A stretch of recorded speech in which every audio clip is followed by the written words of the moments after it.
The battlements of Castle Curmudgeon, where the Iranians have just found out that war is a lot like baseball.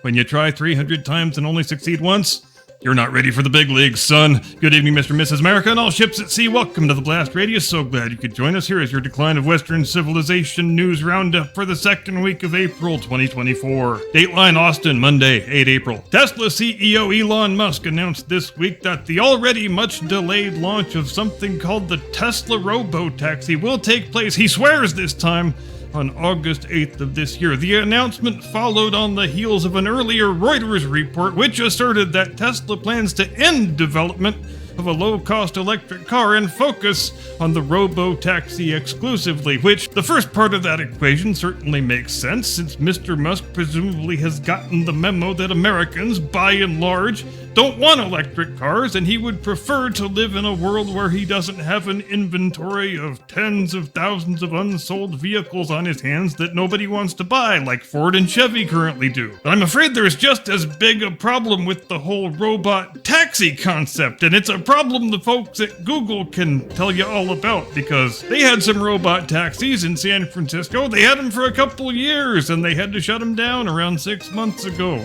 Now, was it because one of them spontaneously exploded? No, though that did happen. Was it because two of them malfunctioned and caused multi-vehicle pileups? No, but that happened too. No, the reason they had to shut down the robot taxi fleet was because people kept using them as mobile hourly motel rooms in which to have sex, and homeless people pooped in them because they're homeless people.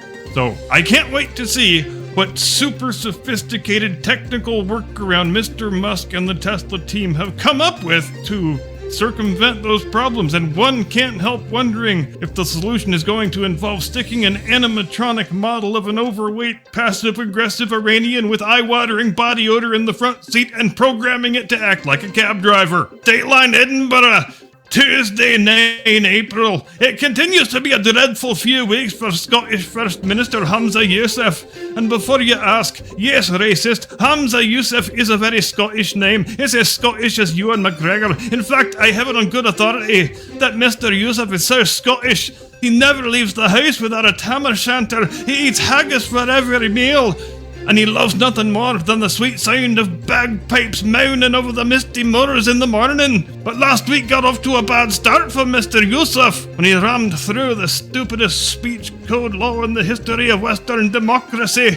And then J.K. Rowling, because she's got more moral courage in her impeccably manicured pinky fingernail than our man Hamza does in his whole haggis-loving bagpipe-shaped body. She had that dude's balls in a jar on her nightstand within 48 hours, and the rest of the Scottish people responded to this nonsense in the way that you'd hope Scottish people would, by trolling the new hate crime hotline into oblivion with calls reporting Hamza Yousef himself for violating his own stupid law with his various tirades about how the worst thing about Scotland is that it's full of so goddamn many Scotsmen. And it turns out that Hamza Yousef's brother-in-law, he's got himself in a bit of trouble with a bit of murder. From Breitbart News, quote, Ramzi El Nakla, the brother of First Minister Hamza Yousef's wife Nadia, is expected to appear at the Dundee Sheriff Court on Tuesday after being charged in the death of Ryan Munro, who died after falling out of a Dundee apartment window on January 10th, ultimately passing away in a hospital a week later.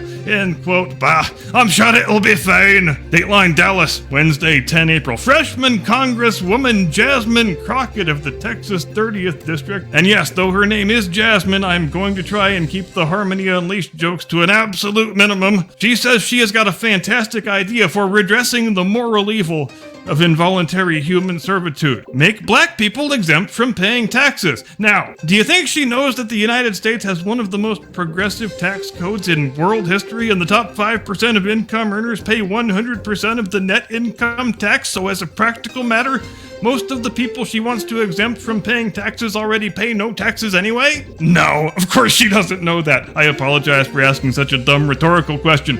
And it seems like our girl Jasmine heard our conversation about the biggest dumbasses in the Congress, and she was so outraged about her name not appearing, she decided to go for a hole-in-one on her very first tee shot by declaring that not only does she have this great idea about blacks not paying taxes, and not only did she hear the idea from from a celebrity, but she doesn't even know what celebrity it was.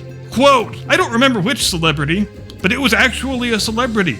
And I was like, I don't know if that's not necessarily a bad idea. One of the things that they proposed is black folk not having to pay taxes for a certain amount of time, end quote. Now, first of all, I want to recognize the triple negative. You don't often see a triple negative occurring organically in the wild, but when you do, I think it's important that we give it the recognition it deserves. Second, Jasmine, may I call you Jasmine? You have got yourself in the conversation, baby girl. I won't call it a hole-in-one, but let's just say you've parked it right next to the cup and you've got a 3-foot downhill putt for eagle. As a great senator once said, we shall watch your career with great interest. Dateline, Washington, Thursday, 10 April. Ladies and gentlemen, I want to call your attention to the fact that if the polls keep going the way they are trending, and there is no China virus 2 Wuhan boogaloo that enables the Democrats to change all the laws and rig the election, allegedly, and we've only got about 9 months left to enjoy the rhetorical stylings of the White House press secretary herself, Baghdad Buckwheat. Because this woman, she is a national heirloom, folks. She called herself an historical figure and she was not wrong, and it's not because she is the first black, gay, homosexual, female, lesbian woman of color ever to occupy the post, no pun intended, but because, quite unlike all the toxic male patriarchal bastards who have preceded her, she can take a thing that is absolutely impossible to screw up and turn it into a public relations nightmare for an administration that already has to grapple with the fact that the president is a mentally enfeebled dotard who was kind of an idiot even back when he was in his prime. So it's Wednesday, and we're in the White House briefing, and for some reason, who knows why, it's not for us to say, some reporter asks Baghdad Buckwheat if the White House has any comment on the death of O.J. Simpson. And as any sane person can tell you who has ever press secretaried before, the correct answer to that question goes exactly like this. No, the White House has no comment on the death of O.J. Simpson. In fact, there is no other remotely conceivably acceptable answer, but that is not the way Baghdad Buckwheat rolls, y'all. So she offered the White House's deepest sympathies to the Simpson family for O.J.'s passing after a long battle with prostate cancer, and made no mention of his 2 victims who died after a much shorter battle with knife cancer 30 years ago. But hey, different knife strokes for different folks, I guess. Don't ever change, Baghdad Buckwheat. You are an American icon. Let no one tell you different. Dateline, Canuckistan, Friday, 12 April. An Ontario resident has successfully secured public funding for a specialized gender mutilation procedure called, wait for it, a penile preserving vaginoplasty. And do you sometimes get done saying a thing and you think, I wish that term didn't exist and I had never said it? Well, this is one of those times. And regrettably, it's pretty much exactly what the name says. They're going to install like a Frankengina onto this dude while leaving his male wedding tackle intact. And if you're blessed to be a Canadian taxpayer, then you get to pay for the damn thing. Now, why would someone wish to have a tallywhacker and a lady garden simultaneously? Unclear. Probably best not to think about it, because none of the potential answers are any less horrifying than the other. And trust me on this, I have done the homework so you don't have to.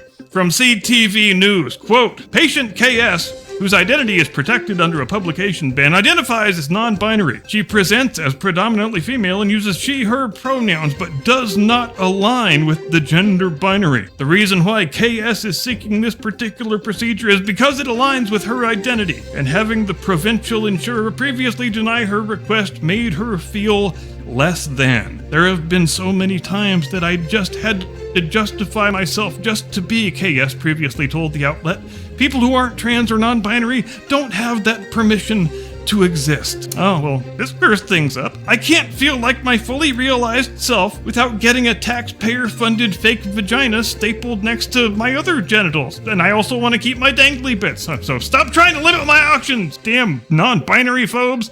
Remember when the American left used to hold up Canada as the perfect idyllic woke wonderland where left-wing social policy made everyone's lives better? Seems like they don't do that all that much anymore. Wonder why? We'll leave that question to hang in the air until next week, though, for this is the end of the Roundup, and that means it is time for me to hand over the controls of this burning aircraft to the man who hits the third wire every time and never has to go around. The one and only, your friend and mine, Mr. Caucasian Sasquatch.